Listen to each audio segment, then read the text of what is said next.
বিচারের কি রায় হবে ওইটা দেশের সাধারণ মানুষের বোঝা হয়ে গেছে। পুলিশের ভ্যানে বসে থাইকা খুনের প্রধান আসামি কিটু মিজান বিড়ি টানতাছে। না না, ওর বিড়ি তো এত সময় বলে দেওয়ার কথা। ও এখন পর্যন্ত হাতে বিড়ি থাকে কিভাবে? ওর তো হাতই থাকবে না। ও একটা মানুষকে পৃথিবীর থেকে বিদায় করে দিছে, বিদায় করে দিয়ে আইসা পুলিশের হাতে ধরা পড়ছে, এখন পুলিশেরই ভ্যানে বসে থাইকা বিড়ি টানতাছে।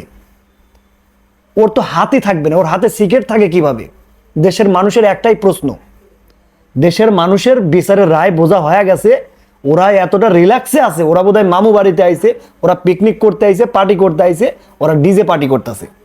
একটা মানুষকে তো পৃথিবীর থেকে বিদায় করে দিছে, সেই দিকে ওদের কোনো খেয়ালই নাই। ওদের মাথায় ন্যূনতমের টেনশন নাই, ন্যূনতমের অনুশোচনা বোধ নাই।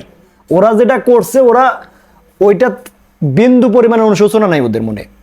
একটা পরিবারের যে একমাত্র উপার্জনশীল ব্যক্তিকে দুনিয়ার থেকে বিদায় করে দিছে, সন্তানকে বাবা হারা করছে, মাকে সন্তান হারা করছে, বিন্দু পরিমাণে অনুশোচনা নাই ওদের। ধরা পড়ছে, ধরা পড়ে পুলিশেরই ভ্যানে বৈশা বিড়ি টানতেছে। তো দেশের মানুষ এখানে কি বলবে? দেশের মানুষ বলবে কি এটা ছাড়া? যে রায় তো আমার বোঝা হয়ে গেছে, এত সময় তো ওর বইরে দেওয়ার কথা বিড়ি, ওর হাতে বিড়ি থাকে কিভাবে? বাসা বাড়িতে ভিডিও বানাই, যে কারণে বেশি কথা কইতে পারি না।